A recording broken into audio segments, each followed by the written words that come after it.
Outside the Triskelion, Gamora waits in silence until she is approached by Alpha Flight. The Guardians have been stranded on Earth since Civil War II, and after Gamora discovered Thanos was in government custody, S.H.I.E.L.D. is now under high alert. Gamora is dangerous and clearly won't rest until she confronts Thanos head-on, but everyone agrees that would not be safe, and they demand Gamora surrender. She does not. Gamora is taken into custody and brought to an orbital facility, where Captain Marvel apologizes. She didn't want things to come to this, but Carol had no choice.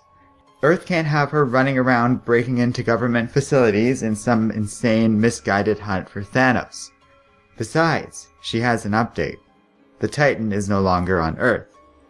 They don't know what happened or how, but he's gone. Carol has decided to call in a lot of favors, and has managed to secure a ride for Gamora off of Earth with the Shi'ar.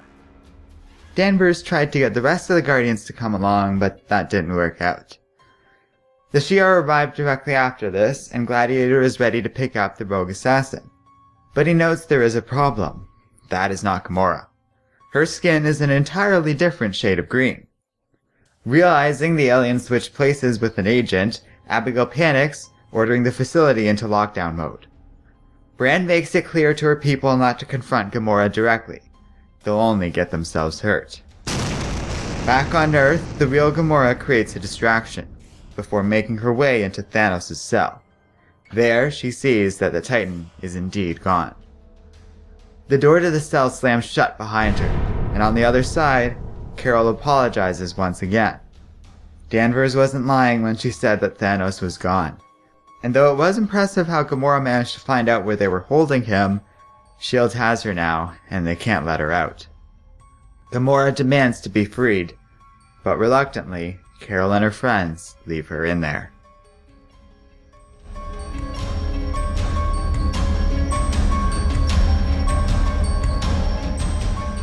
Hello and welcome to Comic Island. My name is Arden, and this is my recap and review of Guardians of the Galaxy number 17.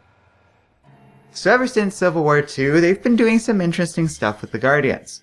With their ship destroyed and no other way off of Earth, the series has turned to a new arc called Grounded, each issue focusing on a different Guardian dealing with their being stranded here on Earth.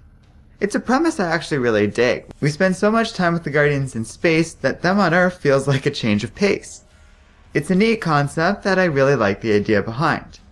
This issue concerned Gamora, and it was just okay. I really liked the art, but the plot wasn't exactly earth-shattering. The comic was fairly entertaining, and I thought it had a decent ending. There's something to be said about Gamora being simply focused on a mission. There was no need to unwind or take a break. Not with this character, she only could act. And because she is so dangerous and violent, she wound up being too much of a hassle, and our heroes had to imprison her. It makes a lot of sense to me, and is a reminder of just how much more hardcore Gamora is in the comics compared to the movie. She's one of the best fighters out there, and the comic does justice to that notion. Did you notice how Brand ordered her people not to stop Gamora, but rather just run away if they see her?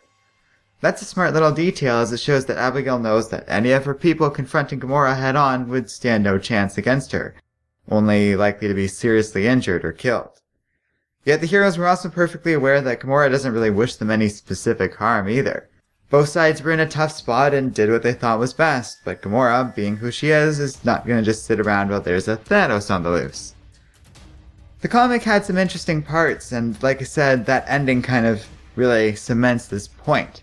Gamora is essentially incompatible with living a normal life on Earth. She just isn't built that way? I don't know how else to put it. Her character just doesn't work in a civil society like this. There's something bleak about that, and it was kind of an interesting comic for that reason. Let me know what you guys think in the comments section below. This was my Patreon bonus review for this week. Each week our donors get a vote on a bonus review for us to cover, and this is what won.